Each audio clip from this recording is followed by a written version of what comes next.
काश कॉलेज शुरू करने से पहले किसी ने मुझे ये बताया होता। आज मैं बस अपने रिग्रेट्स, अपनी मिस्टेक्स, सीखे गए सबक और वे बातें शेयर करूंगा जो मैं चाहता हूं कि किसी ने मुझे कॉलेज शुरू करने से पहले बताई होती। हालांकि मेरे पास कभी ऐसा कोई नहीं था, लेकिन अब जब मैं इससे गुजर चुका हूं तो मैं वो सब बातें आपके साथ शेयर करना चाहता हूं, क्योंकि ये चैनल स्टूडेंट्स के लिए सक्सेस टैक्टिक्स शेयर करने के बारे में है, ताकि हम अपने गोल्स को अचीव करने के लिए मिलकर काम कर सकें। होपफुली आप इससे कुछ सीखोगे, और अगर आप इस वीडियो को एंड तक देखते हैं तो I will reveal a dirty little secret of college life, मेरे ख्याल से 7th पॉइंट में। Now let's jump into it. Alright, सबसे पहले कॉलेज शुरू करने के बाद तुम शायद अपने हाई स्कूल के 90% प्यारे प्यारे फ्रेंड से बात ही नहीं करोगे। हाहा, आर यू गाइस शॉक्ड? ज्यादा से ज्यादा पहले महीने तक, जब तक आपको नए दोस्त बनाने से डर लगेगा, लेकिन उसके बाद आप कई नए फ्रेंड्स बनाओगे। और मैं ऐसा इसलिए कह रहा हूँ क्योंकि अगर अभी आपके पास आपके पसंद के दोस्त नहीं है तो कोई बात नहीं, तुम्हें नए दोस्त मिल जाएंगे। और सबसे अच्छी बात जो स्कूल के बाद कॉलेज ज्वाइन करने में होती है वो है कि आप अपनी पर्सनैलिटी चेंज कर सकते हो। अगर आपकी पर्सनैलिटी पर कोई लेबल लगा हुआ है, nerds, geeks, class clown, jokes, outsiders, loners, bookworms, ठप, गधा, उल्लू, नालायक या कुछ भी, और आप इसे चेंज करना चाहते हो तो ये आपके लिए परफेक्ट अपॉर्चुनिटी है अपनी नई आइडेंटिटी बनाने के लिए, क्योंकि सब नए नए लोग मिलेंगे, किसी को नहीं पता आप अब तक कैसे थे। अब आपकी पर्सनैलिटी वो होगी जो आप खुद बनाओगे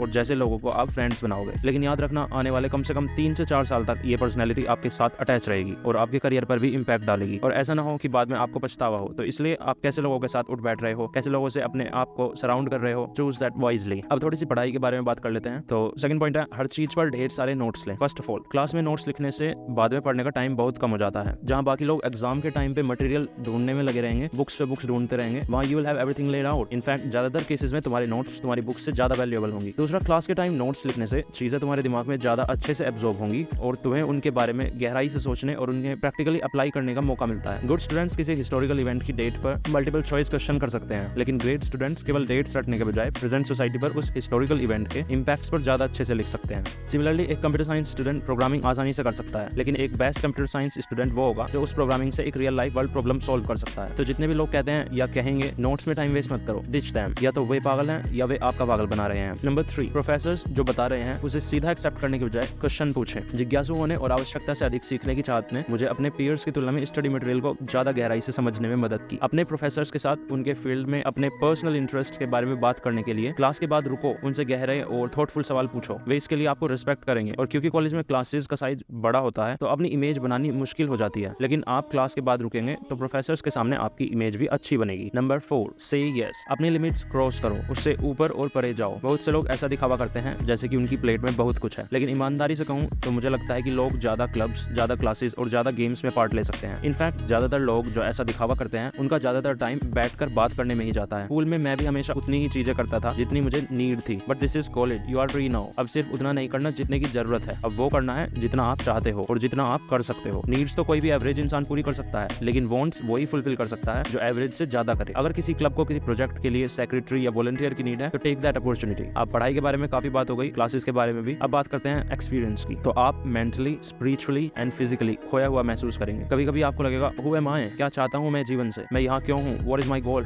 अब ये क्वेश्चन बहुत पागलों वाले लग रहे होंगे, लेकिन आप लिटरली ऐसा ही फील करोगे। आपको ये सब महसूस होगा अपने दिल में एक जलन की तरह पूरे दिन, लेकिन दैट्स ओके, क्योंकि कॉलेज खुद को और आप जीवन में क्या करना चाहते हैं उसको और अधिक तलाशने और तराशने का एक स्थान है। लेकिन बस याद रखें कि ये फीलिंग्स नॉर्मल हैं और आप अकेले नहीं हो। अगली बात यह है कि आप अपने फर्स्ट ईयर, कम से कम अपने फर्स्ट ईयर कैंपस में रहने की कोशिश करें, क्योंकि कॉलेज का मजा रात 9 बजे के बाद शुरू होता है। और अगर आप हर दिन कम्यूट कर रहे हैं तो आप क्लास के बाद कैंपस में नहीं रुकेंगे, आप घर जाओगे और आप कॉलेज के साइड एक्सपीरियंस जिससे आपका पर्सनल डेवलपमेंट होता है उससे चूक जाओगे। इसलिए भले ही आपको थोड़े ज्यादा खर्च करना पड़े, अगर आप इसे अफोर्ड कर सकते हैं तो that would be definitely worth it. Number 7, video के स्टार्टिंग में मैंने बोला था कि आपको एक डर्टी लिटिल सीक्रेट बताऊंगा, तो वो यही है, क्योंकि स्कूल रिलेटिवली छोटे होते हैं, वहाँ हर कोई आपका दोस्त है, हर कोई आपके घर के आसपास रहता है। अगर सब दोस्त भी नहीं है तो तुम उनके साथ बड़े हुए हो, सभी एक दूसरे को पर्सनली जानते हैं कि कौन कितना पानी में है। लेकिन कॉलेज बड़े होते हैं और देश भर से लोग पढ़ने आते हैं, आप इसका पता नहीं लगा पाएंगे कौन सही में अच्छा इंसान है और कौन फेक ऐस है। तो किसी पे भी आंख बंद करके भरोसा नहीं करना है, खासकर ऐसे लोगों पर तो बिल्कुल भरोसा नहीं करना जो शुरुआत में ही बहुत ज्यादा घुलने मिलने की कोशिश करते हैं। दे आर प्रोबेबली प्रिटेंशियस, अपना उल्लू सीधा करेंगे वो तुमसे। नंबर 8, नर्ड्स एंड वियर्ड्स कॉलेज के हॉटस्पॉट्स होते हैं, इसलिए अगर आप थोड़े से भी स्मार्ट हैं तो आपको अपनी भलाई के लिए थोड़े अजीब बच्चों से दोस्ती करनी चाहिए जो स्मार्ट हो और थोड़े से पागल भी हो। ज्यादा पागल नहीं, थोड़े से पागल। स्कूल में ऐसे बच्चों का मजाक उड़ाया जाता है, पर कॉलेज के बाद लाइफ में एक्स्ट्राऑर्डिनरी काम करने की सबसे ज्यादा पॉसिबिलिटी इन्हीं की होती है। Bill Gates, Mark Zuckerberg, Elon Musk और स्टीव जॉब्स में से कौन सा कॉलेज में थोड़ा सा पागल नहीं था। आज देखो जरा उन्हें, थोड़े से पागल लोग से दोस्ती करना, क्योंकि वही लोग सपने देखने का साहस रखते हैं, वही लोग दुनिया से अलग हटके चलने की हिम्मत करते हैं। नंबर 9, ये थोड़ा गहरा हिट कर सकता है, आई एम सॉरी, लेकिन आपको सच्चाई जानने की जरूरत है। सिर्फ इसलिए कि आप कॉलेज जा रहे हैं इसका मतलब ये नहीं है कि आपकी लाइफ बन जाएगी। अगर आपने ऐसी एक्सपेक्टेशन पाली हुई है तो आई एम सॉरी, इसके बारे में सोचो। जब आप लाइब्रेरी जाते हैं तो आपके चारों ओर बहुत सारा ज्ञान भरा पड़ा होता है, बहुत सारी बुक्स होती हैं, फिर भी आप केवल लाइब्रेरी में बैठने से अल्बर्ट आइंस्टाइन नहीं बन जाएंगे। आपको किताबें पढ़नी होंगी, आपको उस पर काम करना होगा, आपको ज्ञान को पचाना होगा। इसी तरह कॉलेज जाने से आपकी लाइफ ऐसी ही रहेगी। लाइफ सेट करनी है, अच्छे प्लेसमेंट चाहिए या बेस्ट केस सिनेरियो आपको स्टार्टअप शुरू करना है, तो कॉलेज में कुछ औरों से अलग और औरों से ज्यादा करना होगा। वैसे अगर आप ड्रीमर हो और सोचते हो कि तुम्हें MNCs में प्लेसमेंट चाहिए या अपना बिजनेस खड़ा करना है, तो मेरे लिए लाइक और सब्सक्राइब बटन दबाएं, क्योंकि फ्यूचर में आपके लिए काफी अच्छी वीडियोस आने वाली हैं। तो ये थी वे बातें जो मैंने अपने एक्सपीरियंस से सीखी और मैं चाहता हूँ कि आपको पहले से ही पता हो। लास्ट बट नॉट लीस्ट, मैं चाहता हूँ कि आप याद रखो कि कॉलेज वही है जो आप उसे बनाते हैं। ये एक्सपेक्ट मत करना कि आपको तुरंत वो लाइफ देगा जो आप चाहते हो। इसके बजाय कॉलेज को ऐसे मानो कि कॉलेज वो जगह है जहाँ आपको अपनी मनचाही लाइफ बनाने और अपने सपने साकार करने के लिए टूल्स और प्लेटफॉर्म दिए जाएंगे, लेकिन परफॉर्मेंस आपको खुद करना पड़ेगा। That's it for this video guys. I hope you like this video. If you like this video and give it a thumbs up. अगर नहीं अच्छी लगी तो give a thumbs down. And for watching more videos, subscribe to our channel. And I will see you guys in the next video.